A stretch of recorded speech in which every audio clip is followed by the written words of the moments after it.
But we hear these big things happening in other people's lives, and we tend to have a judgment. You know, we have something to say, we have an opinion, and that can be kind of natural because of the environment that we live in.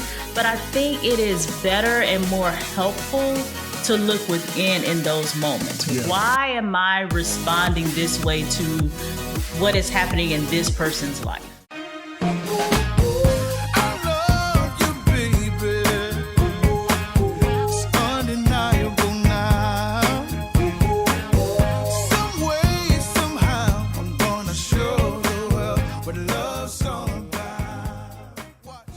Everybody, and welcome to another episode of Marriage Matters.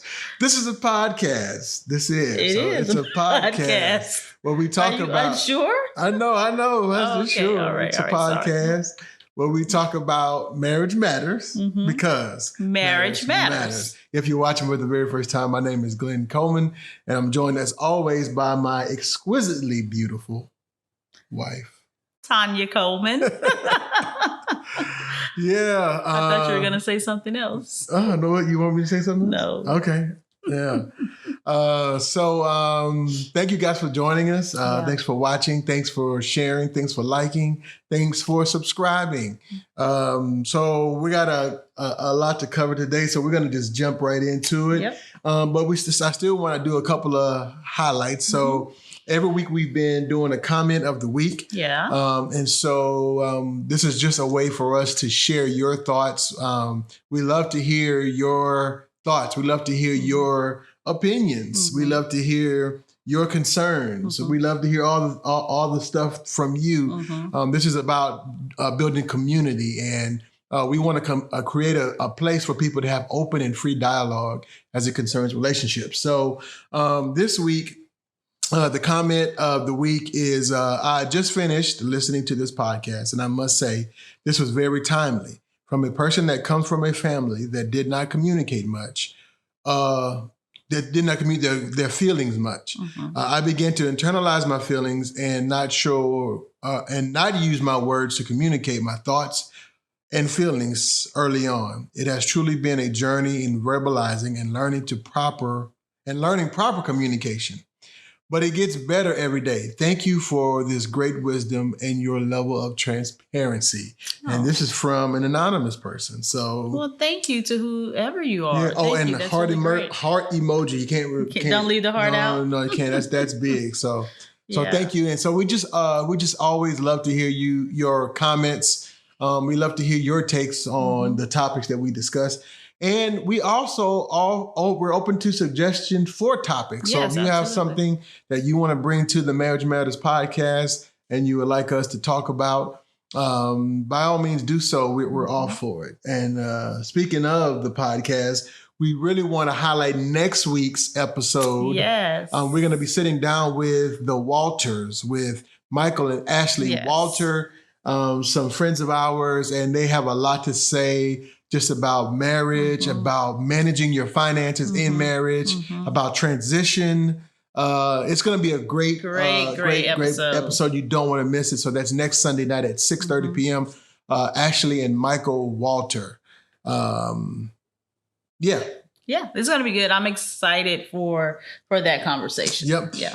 All right, so every week we've been doing tips, tricks, and tools. Tips, tricks, and tools. Oh, that was bad on that one. You pushed it too much? I should have started in the lower key. Anyway, that's our little, I'm going to have to do a little steam. A little jingle? Yeah, not a jingle, but more like a steam. Tab and Chance, they little... Fridays, yeah. Yeah, so... our own little jingle. So, but this week's tip, trick, or tool is marriedpreneur life. So the podcast, Marriedpreneur Life, and this is by our friends OL and Sway Buckley. Yes, the Buckleys. So OL, let me just read here. Marriedpreneur Life, the podcast is a weekly podcast where OL and Sway Buckley, marriedpreneur mentors share their journey on all things marriage, marketplace, and ministry. Yes, yes, yes. After 20 years of friendship plus 10 years of marriage and doing business the wrong way, we're now sharing our lessons of living purposefully and profitably in sync the right way, God's way. Doing business with brands, influencers like Chase Bank, Mark Cuban, and in wealth management, we're bringing it all to the table. And this podcast is available on Apple Podcasts. So OL and Sway, they are great marriage mentors. They are. They've mentored us. Business mentors, business coaches. And so their niche is marriage and business. So Tynia and I, we discovered early on that doing business together, when you're doing it separately, you can kind of, I think it's easier sometimes because I can just go and do my own thing. Right. But when you're doing a business together, that can bring up some issues. I'll just say that. Some tension. So OL and Sway, they really helped us to strategize, organize, prioritize all the ties. And are still helping. And are still helping us. And so it's great. They also have a course, which we did their course, the Marriedpreneur Crash Course, or Love and Launch. Love and Launch. We did both. We did both. Yeah, the Crash Course as well as the Love and Launch course. So we highly recommend that. So check them out, Marriedpreneur Life. Like I said, it's available on Apple Podcasts. Yes, and they will be actually joining us for an episode soon. We got a response back. Okay. We're looking at the summertime, so I'm looking forward to that. All right. Yep. All right. So with that being said, let's get into this week's topic. So this week's topic, I know sometimes we can get a little heavy and all of that. And I guess this kind of is heavy, but this is everything that we do is supposed to be helpful, right? That's our goal for being here, is to be helpful. There's been a lot going on in the world. As we all know, there's so many things going on, major things going on right now in the world. And in today's culture we live in, we see a lot, we hear a lot about what's happening in other people's lives, and social media, pop culture, all of those things. Even for people who try to stay away from it, it comes at you. You hear about it. And so Dr. Anita Phillips, and I mention her often here on the podcast. She is one of my mentors from a distance. She doesn't know me. We have a lot of those. Yes. But she does like my comments and sometimes replies. Yeah. But I think that she's absolutely brilliant clinician. She's also a minister. All of the things. She just brings that mental health and faith together in a beautiful way. She wrote an article. The title of the article is A Trauma Therapist's Guide to Finding Lessons in Big Virtual Moments. She wrote this article on Oprah, in the Oprah Daily space, which I am a part of. I'm going to do a quote from her from kind of the subtitle of this article. She said, "Instead of judging what we can't really know about others, seize this opportunity to look within." Yes. And I thought, that's perfect. That's the best thing I've heard and read since all the things have happened that, most people have been talking about in public spaces. And I'm like, how often, and it made me think of not just the big things that we see that are happening with celebrities and things, but how often have we known of information or big deals, whether it's a couple getting a divorce, some kind of legal issue, but we hear these big things happening in other people's lives, and we tend to have a judgment. We have something to say. We have an opinion, and that can be kind of natural because of the environment that we live in. But I think it is better and more helpful to look within in those moments. Yeah. Why am I responding this way to what is happening in this person's life? Yeah. And so I wanted to dive into that today. I think that it was so encouraging, and it is right on point. I can recall even for us where we heard of a couple that we know, admired, and we heard of their separation and divorce. We heard it directly from the wife, from the horse's mouth, as they say. So it wasn't like hearsay. Right. And we both had feelings about it. Like, we were shocked, we were disappointed, even maybe even a little hurt because we looked up to them, that kind of thing. But is that our place? Yeah, I saw a meme. I guess I don't know if it was a meme, an infographic, if you will, on Instagram the other day, and it's so fitting for this moment. What you're saying. So it was like a line, and it said a person's life, lifetime, from birth to death. Then it had one little piece highlighted and it said, what we see on social media. And you're so right. We judge that. And it's not fair to the person that we're judging. It's not fair to us. Because we don't, it's hard. It's really, really, really hard to make a decision without all of the information. Exactly. And that's what we do so many times. And I think it's just our culture. And it's we have to get to the place to where, like you said earlier, we're looking at when you look at a situation, I'm not looking at the situation to judge, but I'm looking at the situation to say, okay, how can I, especially when it's a negative situation, however you want to classify that, but how can I learn, grow, get better from this situation? And the other thing is learning, one of the things that I just thought about when I'm talking about this is there's a scripture that says when Jesus looked at the people, and I'm just paraphrasing here, it's not, but he basically said he had pity on them. Yeah. And he was like, man, he's like, they're so lost. They're like sheep without a shepherd.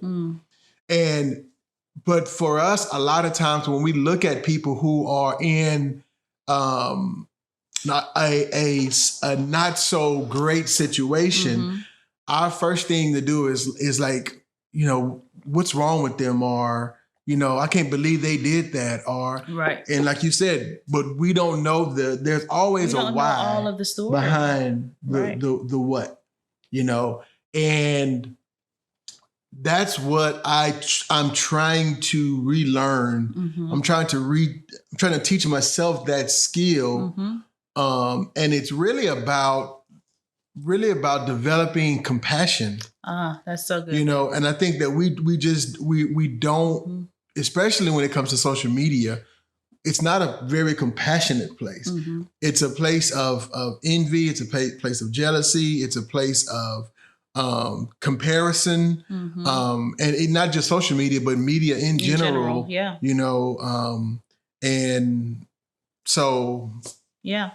I just think that we really have to change our mentality and our mindsets when it comes to viewing others. And because here's the thing that I always say, and I said, I use my driving example. It's really easy for me to talk about the guy that just cut me off in traffic and, call him an idiot, but we don't know the why. And it could be that he's just a bad driver or a selfish or a, what's the word? Inconsiderate driver. It could be that, or maybe he's late for work, or he could have just got a phone call that his kid has been in an accident, right? Or you know what I'm saying. So you never know what's going on. So it's always best. So for me, when in those situations now, I'm trying to remember those situations when I am given the option to cut somebody off. And I'm just being inconsiderate, and I just want to get to where I'm going faster. So anyway, just really begin to look within. Like you say, we never know the why, and so when we do have a strong response to something that has nothing to do with us, then I think it's important to take the time to figure out, why am I responding this way? And in the article, Dr. Anita gave us, some very practical things that, from a therapeutic perspective, these are things that I know I've had conversations with my clients about, that practices that I know we are learning and participating in. And so I wanted to just offer that to our community during this episode. Okay. So when other people's relationships implode, and you have an emotional response. And so sometimes emotional responses, they look like sadness, anger, frustration, sometimes it's just not acknowledging it. You have an internal response, but I'm not going to give that my, time of day, but there is something happening on the inside. We need to do some check-ins. And so we're going to talk about what it is, the 4 areas that we need to check in those moments. First thing is check your heart. Where are you emotionally?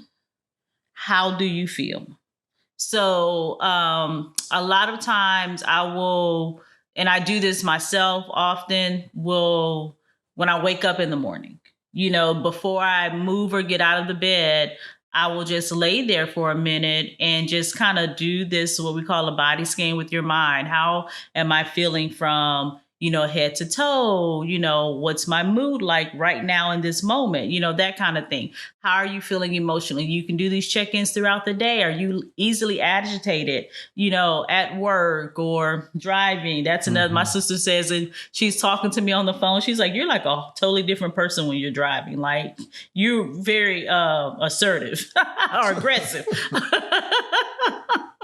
Because I get frustrated with those drivers that you just described, but I'm learning to do better. But yeah, do some emotional check-ins with yourself. Like, how are you feeling? Did that news trigger something on the inside of you? Did it trigger a memory for you, or an experience that you've had has come up for you? So do those emotional check-ins. Do some journaling. Write it out. If you don't have a journal, everyone I feel needs a journal. You don't have to use it every day, but just have it available so that you can write and jot down your feelings and just write. I just tell people, don't judge it. It doesn't have to be a page long. It doesn't have to be a paragraph long. It can be three sentences or 3 pages. Just get in there and write what you're thinking and you're feeling about the situation, what's happening with you. Just get in there and write until it stops, until you're ready to stop. That's a way of checking in with your emotions, and also talking to your therapist, assuming that you have one. If you don't have one, find one, therapist, coach, someone, close friend, trusted friend, that you can have these conversations with and talk through those emotions and what you are experiencing in your heart. Yeah, I thought while we were talking about that, and that statement, when others' relationships implode, we should pay attention to our responses. Because that's like you said, that's going to be the indicator of sometimes you don't know. Sometimes you don't know. I was telling my manager this the other day. It's like, so you don't know what you don't know when you don't know it. Right. And so it's like sometimes when things happen in our lives, stuff comes up and you're like, whoa, wait, where did that come from? And I'll say this. I one of my favorite preachers is a guy by the name of Dan Mohler. And just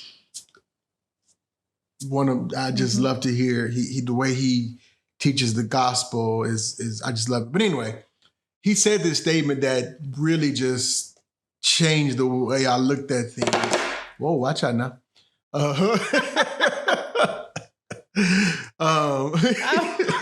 got to go back and watch the replay. I may use that for our thumbnail on the podcast. That's what you can edit that out. You don't need to leave that in. No, that's staying in. And I'm going to use that as the thumbnail. I'm used to this. Why? Because it's funny. It's hilarious. Anyway, Dan I Moeller. am clumsy. Now everyone knows. Okay. Dan Moeller, he said, he's like, if I come home and find my wife in the bed with another man, he said, why in the world would I cry for me? But obviously she's the one that's hurting. And I was just like, what? Right. Never heard that before. What? And what he was saying was a lot of times we look, and even in, you know, in the relationships, affairs or whatever, the person that committed or had the affair, a lot of times we just have hatred for that person and just pity for the other person in the relationship.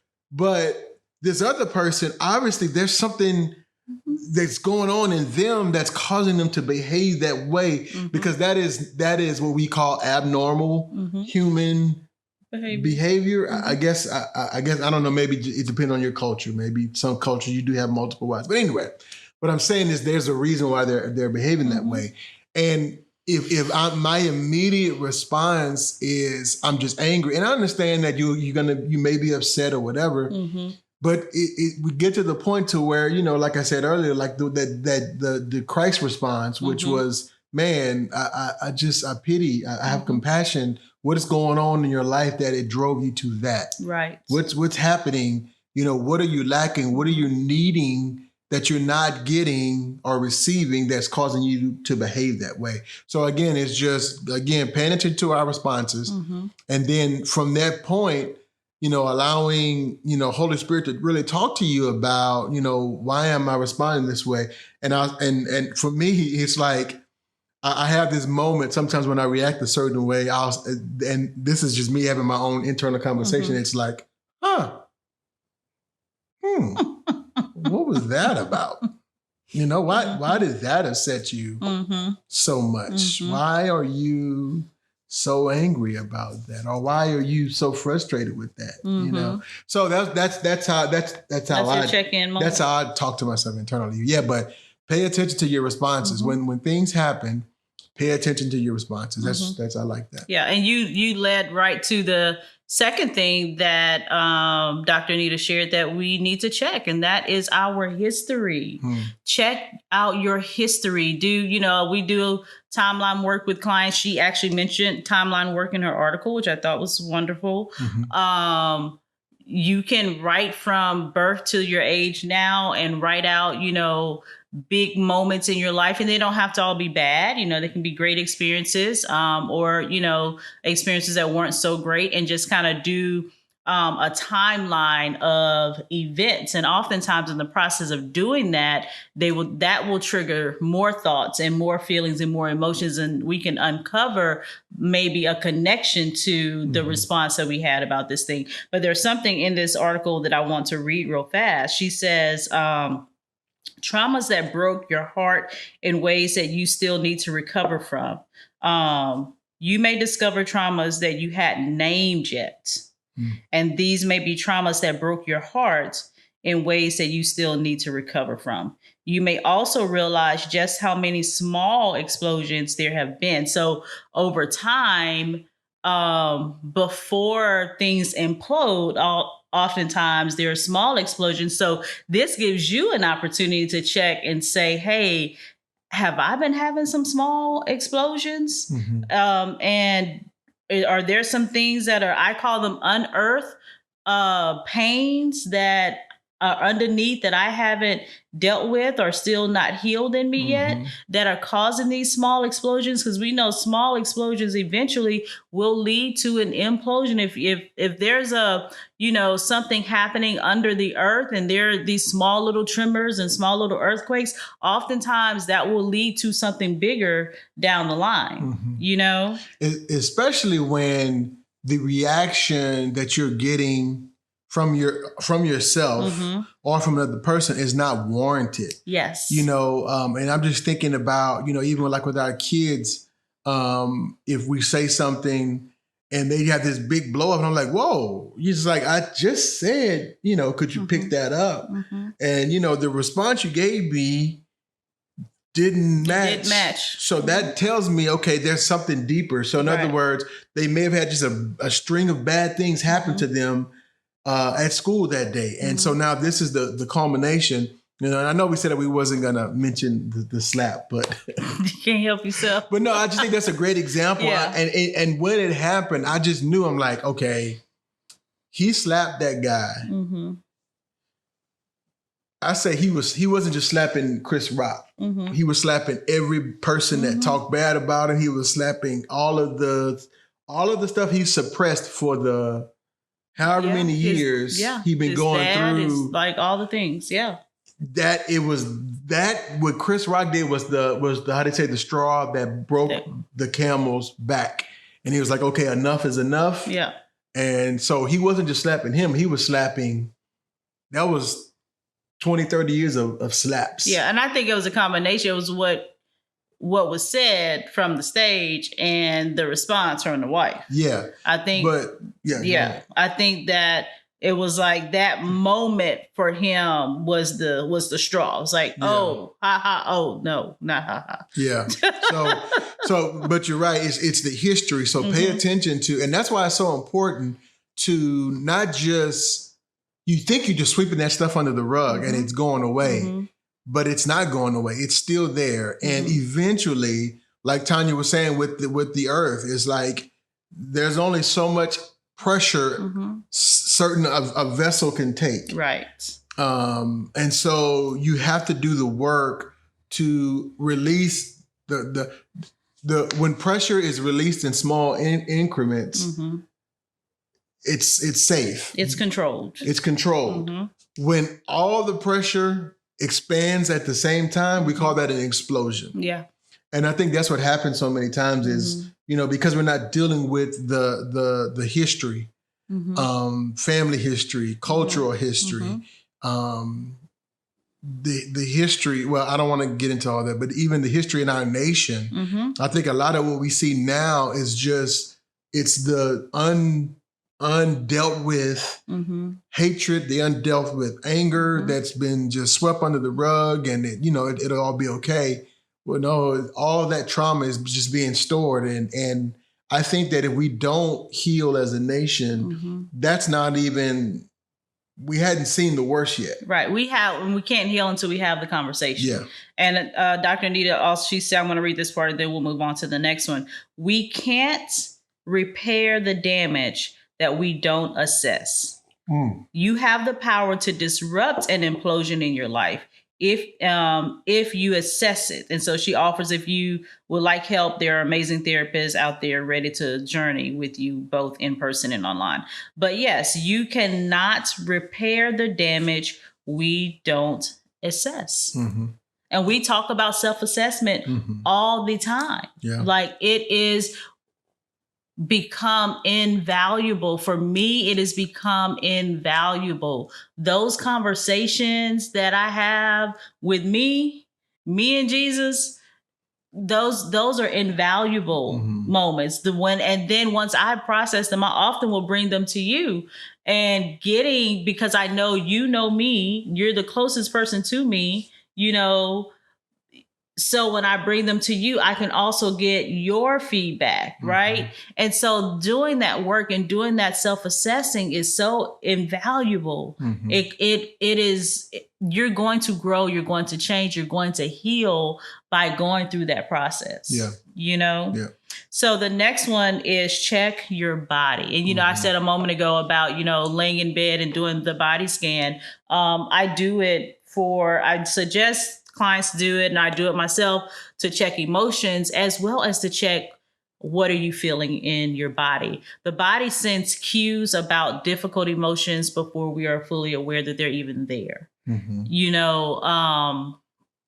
We have physical responses to emotional things. And so you have people who don't communicate well, like our listener who shared, their story.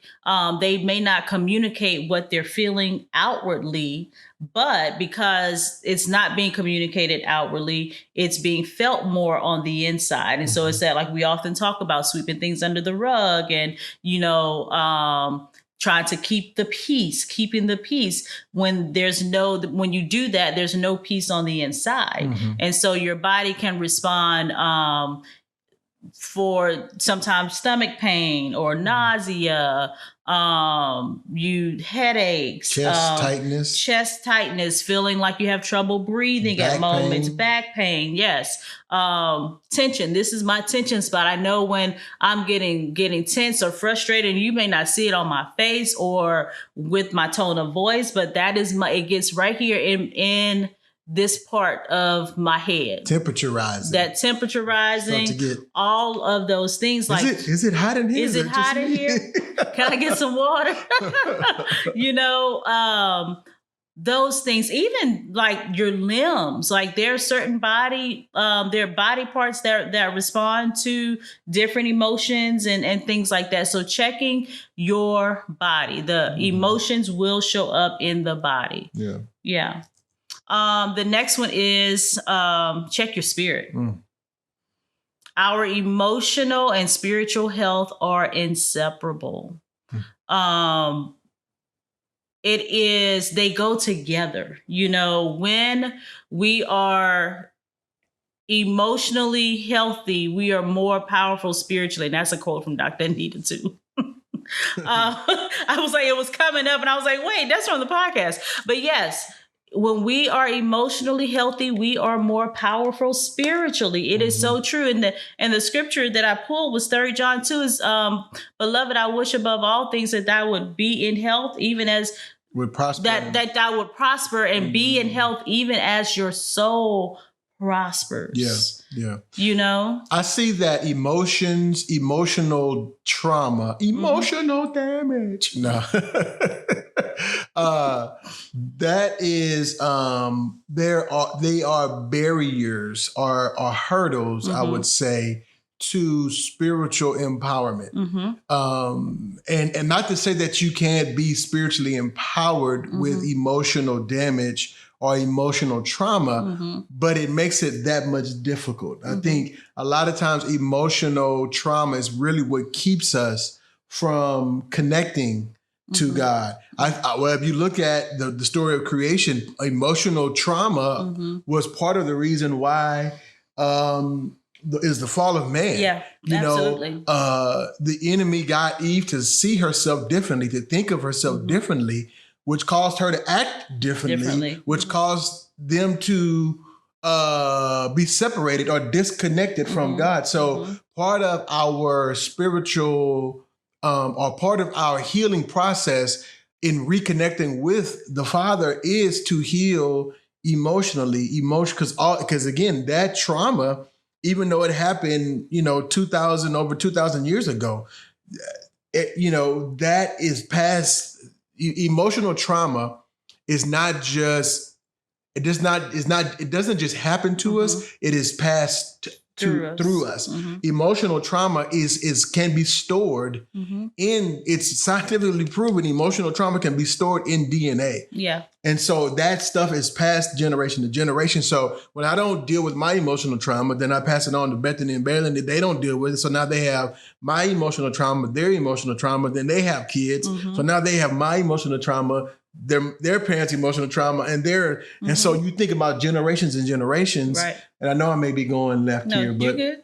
But yeah, so I see it as barriers, and it's hard to connect spiritually to God or even to other people when the emotion, your emotional trauma will always get in the way of that. Yeah, when your emotional well-being suffers, your spiritual practices, habits, that connection with God, the time that you spend in prayer, a lot of things begin to diminish. And you said it with Adam and Eve, when that emotional trauma happened, what did that do? That caused a spiritual disconnect, and they begin to hide themselves from the Father. Yeah. And from one another. They begin to cover themselves up from one another. So there's a separation that takes place in our spiritual lives when we have not healed our emotional lives. Yeah. So just remember that, guys, to do those check-ins. Let's turn our hearts to being more compassionate when other people are struggling and they're going through. And if you have a strong response to that, or even if you don't have a response at all, sometimes there's a reason why you don't want to respond at all. Just do some check-ins. Check your hearts, check your history, check your body, and check your spirit. Yeah. So these are 4 ways that you can do some self-assessing in those types of moments. Yeah. So. And just remember when you see things, because, you know, again, it's social media or the media in general, there's always negativity sells way faster and more than the positive stuff. Absolutely. We don't, you know, even, you know, with the, I saw one picture, even with the Will Smith and Chris Rock situation where he actually went up to Chris Rock after, and I don't know we don't know what they were talking about, but they had some, it looked like they were he was apologizing or just, I don't know. I don't know. But my point is always the negative. So my point is this, let me get to my point. When those things happen, again, like Tynia said in the beginning, I know the impulse is to judge that situation. Sure. But what really needs to happen is say, whoa, what would I do in that situation? Or what is there in my life that would trigger me to that degree? You know, and a lot of it's easy. It's so easy to say, well, if that would have been me, I would have did this, or I would have handled it this way, or if she would have did that to me, or if he would have did that to me, or this is what I would have said. And we all have those moments to where in the moment, it's just like you react and you come. Then when you think about it, it's like, man, maybe I shouldn't have said it that way. Maybe I shouldn't have handled it that way. So in those moments, when you see that in other people, take that time to look at me. You know, what could trigger me like that? What would trigger me to that, and could likely jeopardize my livelihood, jeopardize my life, jeopardize my family's well-being, all of those things. So that's just a great time to do self-assessment and self-inventory. Yep. So. Yeah, so that was all I had. Okay, that was really great. Thank you for bringing that to the podcast. In closing, I just want to remind you guys again, next week we're going to have an awesome podcast with Ashley and Michael Walter, and they're going to be talking about. We're going to be talking with them about, like I said, finances. Managing your finances, debt management in marriage, how that affects the marriage. We're going to be talking about transition in marriage. It's going to be some good stuff. Michael and Ashley Walters, you don't want to miss it. Next week. Miss this next Sunday, same time, same place, 6:30. And as always, you know, follow us we're on Facebook, we're on Instagram, we're on YouTube. Somebody was talking to me the other day about a TikTok. So I don't know. We may go on TikTok. Hey. And for those of you who are watching this, if you want to listen, I love, you know, I've said this all the time, but I love listening to podcasts. It's a great way to grow, especially like, you know, when you're doing, you know, when you're driving to work, if you have a long commute. I don't have a long commute, but I have about a 30-minute commute one way. So that's an hour I spend in the car every day. So I listen to podcasts. Listen to books. Some of them are funny, some of them are entertaining, but some of them are, you know, are good information. So we are also on Apple Podcasts. Yes, you can listen to us. You can listen to us on Apple Podcasts, Google Play, Google Podcasts, Spotify, Anchor. Anywhere you can find podcasts, we are there. We are there. Probably. And if you find a place where we're not, let us know. So we can get there. How about that? So that's all we have for you this week. This is Glenn and Tynia Coleman reminding you that your marriage matters. We'll see you next week. Bye.